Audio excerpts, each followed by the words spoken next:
Just when you think everything is going alright and you're about to manifest your thing, the universe sends you a test. And most of the times we are so caught up in normal things that we don't see that test and fail. This is why a lot of manifestations never see reality. The universe never sends you email. The universe never comes and calls you. It sends people. I have myself made 2 big mistakes in my life and that changed my life forever. Forever means forever. But the main reason behind all of this is I reacted. This video is to remind you that you have a choice to respond instead of reacting. And I'll share with you 4 reasons why you should not react when people trigger you. Something big is coming. And that is why the universe has sent me to be in contact with you. Because your manifestation is on the way and it is about to get real. But just because the universe wants to test you once again, and it will test you with somewhere where you react and go back to being your older self, going in the same loop again, and your manifestation may not happen.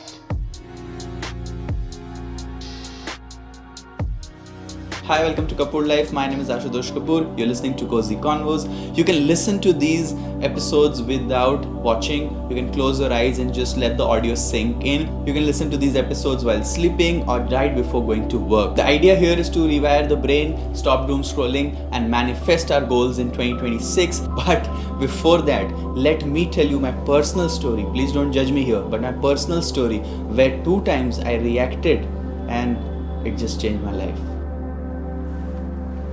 The first time when I was interning at Times of India, New Delhi.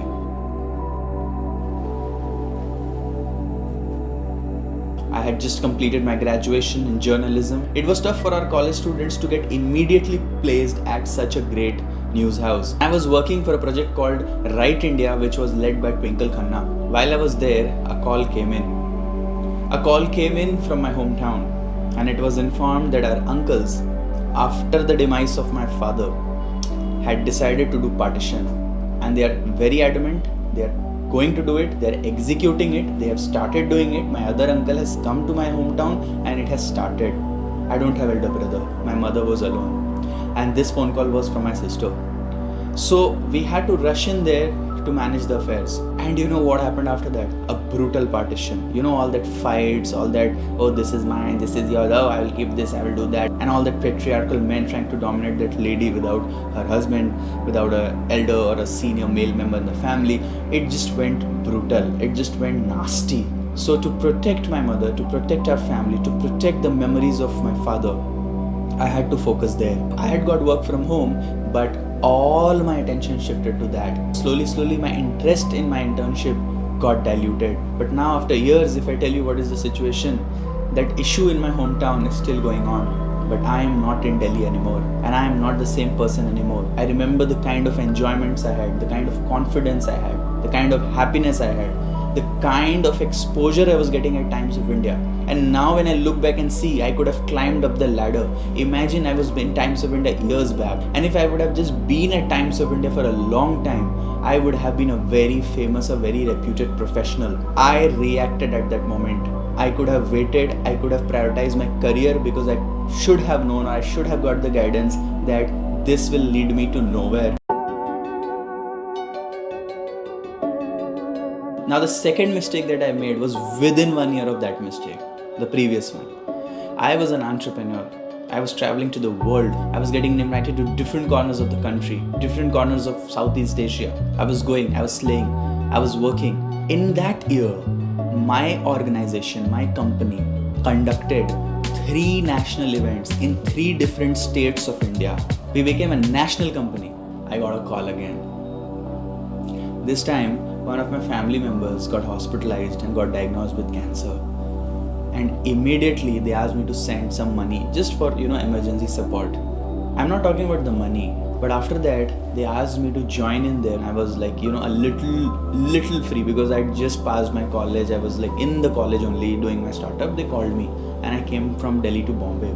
When I came from Delhi to Bombay, all my clientele got vanished. I was doing business in North India. The moment I shifted to Mumbai, I was alienated.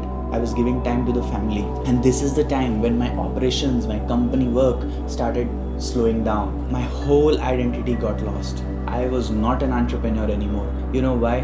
Because I reacted. If I had the chance to respond, I would have thought that okay, I'll give time for a while, but after that I'll come back and resume my business because my clientele is here, my base is here, my business is here, my future is here, my people are here. If I would have been a little responsive to the situation rather than being reactive, then I would have saved myself. I would have been a huge success till now. And both these factors, one thing is common. Not that I reacted, but that I got emotional. That is why I say that in the age of artificial intelligence, you need emotional intelligence. Either we go extremely intellectual or we go extremely emotional. But the balance somewhere between is emotional intelligence. Here are 4 things why you should not react.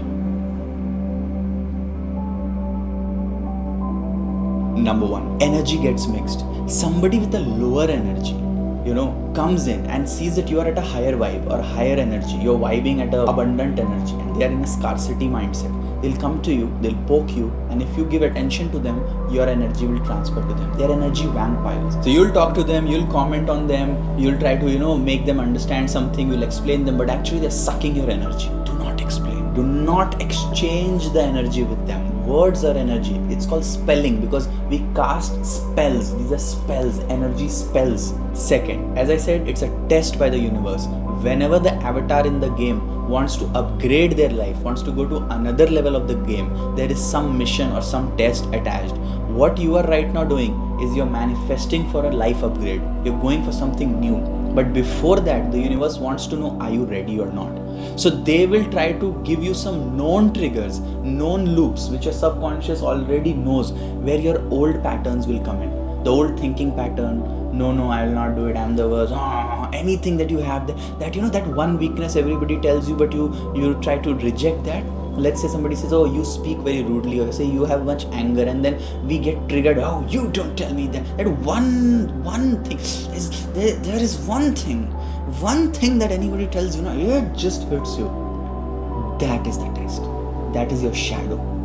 That is the demon. Nobody else. No, that is the demon. So universe is testing you if you have somehow managed it a bit to move further or not at all.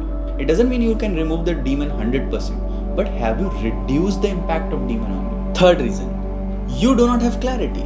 If you have clarity for your goals, if your eyes are on the prize, then why would you react? Why would you waste your energy? Ask yourself, what is more important? Getting the work done or feeding your ego and fighting with that person or explaining that person or trying to, explain what is more important? What is your final objective?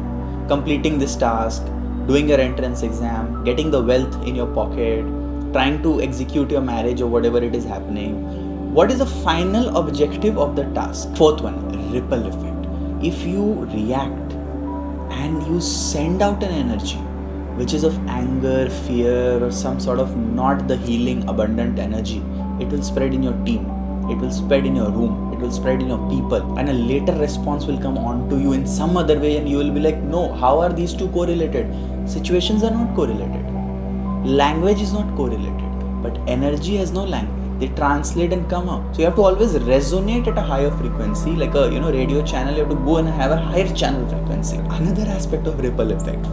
If you say something to somebody, they don't care whether you manifest or not. They don't care whether they are right or wrong. They just want to harm you. Then, or they go out there, they call somebody and make them against you. They spoil your business. Or they don't say anything. But next morning when you need something from them and you say that, oh, this has to be done, you have to do it. But they won't do it. They won't do it. They will just ghost. Then what will you do? So there will be a ripple effect. But our eyes should be on the prize and therefore we should not react. So these are some quick, simple points that I have shared. Some things are simple in life and has to be understood simply in life. Here's today's question on the screen. Which part of the mind is responsible for loops and patterns? A, B, C, D. You can drop your answers in the comment section. Those who give correct answer will get a shout out in the next video. Thank you so much for listening to Co-Z Convos. My name is Ashutosh Kapoor. You're watching the Kapoor Life. See you tomorrow.